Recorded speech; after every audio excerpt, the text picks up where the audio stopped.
Cristo é a joia de inestimável valor que toda alma sincera e sedenta da verdade ambiciona possuir. Nos acheguemos aos pés de Jesus, ouçamos de sua palavra e aprendamos dele. Para milhões de pessoas, a morte é uma incógnita. Quando o homem morre, deixa de viver ou existe vida após a morte? Só a Bíblia Sagrada tem a resposta segura para esse mistério. O que é morte para você? A morte? A morte eu acho que é o começo de uma outra vida em um outro plano. Ao criar o homem, Deus formou o seu corpo do pó da terra. A forma humana estava perfeita, porém inanimada. Então Deus soprou naquela forma o fôlego da vida e o homem tornou-se um ser vivo, inteligente. O homem tornou-se alma vivente. Isto é o que lemos em Gênesis 2, versículo 7. Então formou o Senhor Deus ao homem do pó da terra e lhe soprou nas narinas o fôlego de vida, e o homem passou a ser alma vivente. Alguém poderá perguntar: o que acontece quando o fôlego sai do homem? O que acontece depois da morte? Eu acredito que a vida depois da morte, a alma continua e pode vir em outro corpo. Cada um tem seu espaço merecido em um outro lugar, num outro plano. Lemos aqui: enquanto em mim estiver a minha vida e o sopro de Deus nos meus narizes, enquanto eu tiver vida, enquanto o sopro de Deus, a centelha vital de Deus estiver em mim, nunca os meus lábios falarão injustiça, nem a minha língua pronunciará engano. Por quê? Após a retirada do sopro de vida, o que acontece? No livro de Eclesiastes, no capítulo 12, verso 7, e agora eu vou ler como fala a Bíblia de Jerusalém, que é uma ótima tradução católica. Diz-nos nesse trecho: antes que o pó volte à terra de onde veio e o sopro volte a Deus que o concedeu. A vida que temos aqui na terra é uma concessão divina. E após a segunda vinda de Cristo, a imortalidade será também uma concessão divina. Ao morrer o homem, o fôlego da vida, ou espírito, o princípio de vida que Deus dá ao homem e aos animais, volta ao grande autor da vida. Tendo vindo de Deus, a ele pertence. É como se tomássemos uma lâmpada ligada por fios elétricos à fonte de energia. Enquanto os polos estão ligados, temos luz. Ao desligarmos o fio que conduz a eletricidade, a luz se apaga e a lâmpada como que morre. Assim também, por ocasião da morte, o fôlego, o espírito sai e a pessoa não mais existe como ser vivo, consciente e pensante. Então a imortalidade pertence somente a Deus e é conferida aos seus servos. Quem tem o Filho tem a vida, diz o apóstolo João. A vida eterna é conferida por Deus, mas ninguém é imortal naturalmente. É um dom recebido de Deus. Você acha que é possível manter contato com os mortos? Talvez, acho que sim. Como seria esse contato? Através de sonhos, ou eles poderiam aparecer, não sei. Eu acho que é. Apesar de eu achar que isso não é válido, porém é possível sim. Jesus ensinou que os mortos dormem. A respeito de Lázaro, que havia morrido, lemos: isso dizia e depois lhes acrescentou: nosso amigo Lázaro adormeceu, mas vou para despertá-lo. São João 11, versículo 11. A ordem de Cristo ao ressuscitar Lázaro foi simplesmente: vem para fora, indicando que seu amigo não se achava noutro lugar que não a sepultura, onde dormia o sono da morte.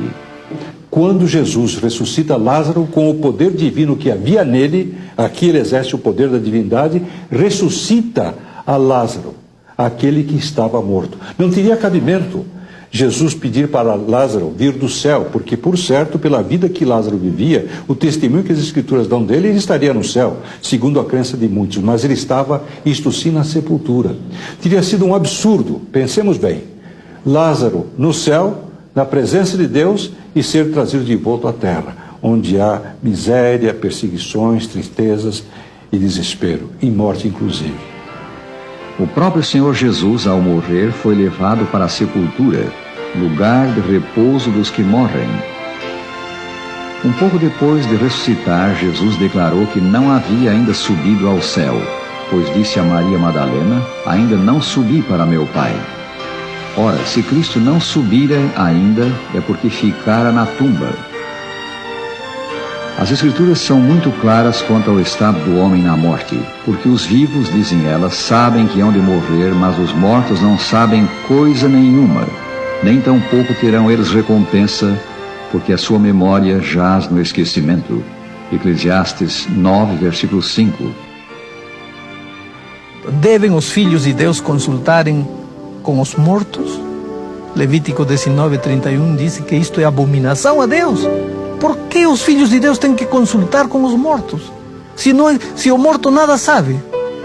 Mas pastor, você pode dizer, eu sei de um amigo que foi a uma reunião espírita e chamaram os espíritos e ele falou com o espírito de seu pai. Ah, não. Querido, espera um pouco. Não existe espírito de teu pai. Mas pastor, eu sei, ele falou com o espírito. Ah, falou com um espírito, mas não com o espírito do pai. Porque quando o pai morreu, o corpo foi para a terra e o sopro voltou para Deus. Ele falou com o espírito, sim, mas é espírito demoníaco. Sabe por quê? Porque quando Lúcifer saiu do céu, ele arrastou com ele uma terceira parte dos anjos. E onde estão esses anjos? Esses anjos hoje são espíritos enganadores que vão enganando a todo mundo. E sabe por que o diabo quer que você pense que quando o homem morre, seu espírito anda vagueando? Porque então, se quando você morre, teu espírito sai, se reencarna e vai evoluindo, então para que salvação? Para que preocupar-se por viver nesta vida uma vida de comunhão com Cristo? Se você vai ter outras oportunidades nas outras vidas, está vendo? Então, com essa teoria de que quando o homem morre, seu espírito vai saindo, a cruz de Cristo acabou. O sangue de Cristo não vale nada. A salvação de Cristo não vale nada. O Santo Livro é taxativo. Os mortos nada sabem. Eles dormem nos túmulos, tanto os bons como os maus. A morte é o oposto da vida. É o retorno do homem ao que era antes que Deus lhe soprasse o fôlego da vida. Morte é a retirada da vida e de tudo quanto ela implica. Vida implica pensamento e consciência. Na morte não há nem pensamento nem consciência. Vida sugere atividade. Na morte a atividade cessa. Na morte é cortada toda a relação com a vida.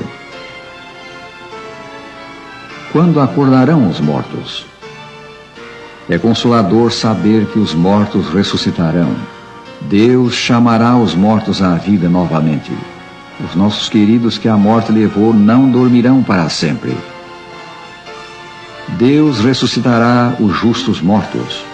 Porquanto o Senhor mesmo, dada a sua palavra de ordem, ouvida a voz do arcanjo e ressoada a trombeta de Deus, descerá dos céus e os mortos em Cristo ressuscitarão primeiro. 1 Tessalonicenses 4,16. Sim, os justos mortos ressuscitarão na segunda vinda de Cristo. Para o cristão, o cemitério não é o jazigo perpétuo. É, conforme a origem da palavra, um dormitório. No grego, cemitério quer dizer dormitório. Nele, os que dormem têm um momento de silêncio e escuridão, mas haverá para eles um despertar.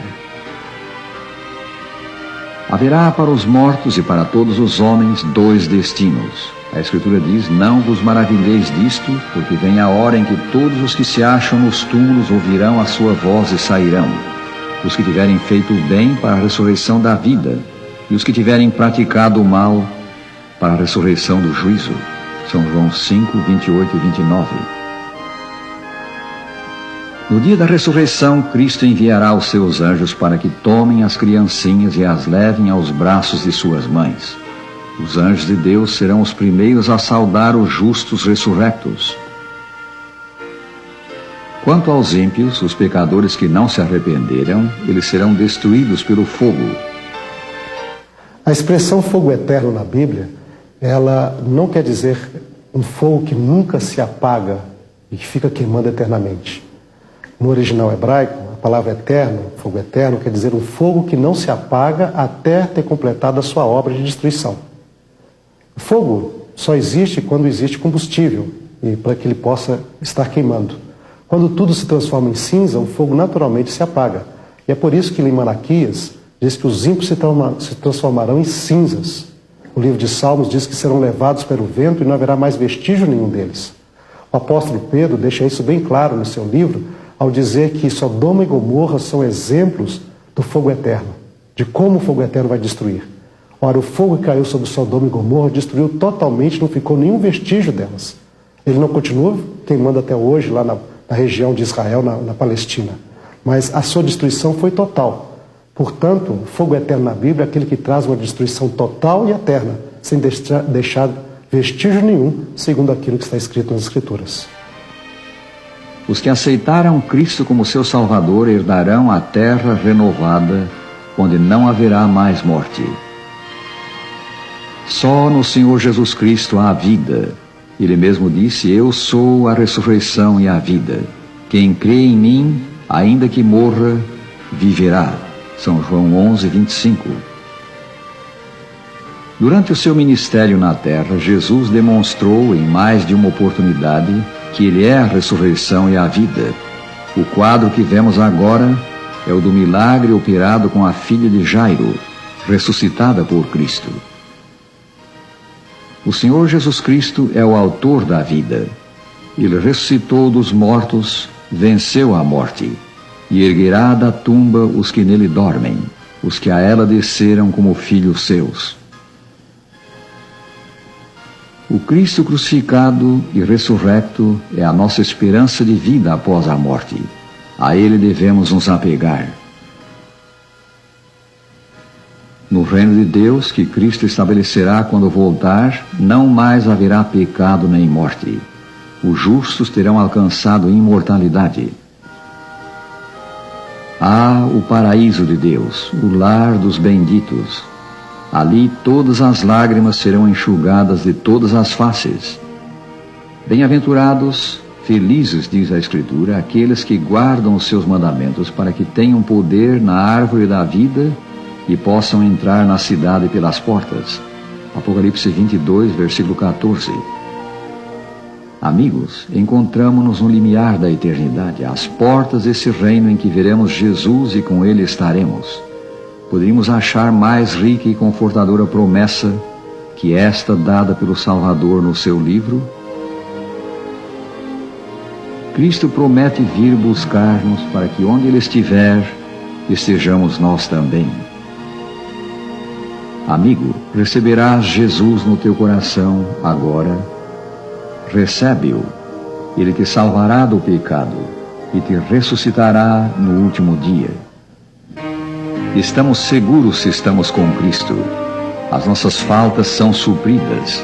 No dizer do salmista: entrega o teu caminho ao Senhor, confia nele e o mais Ele fará.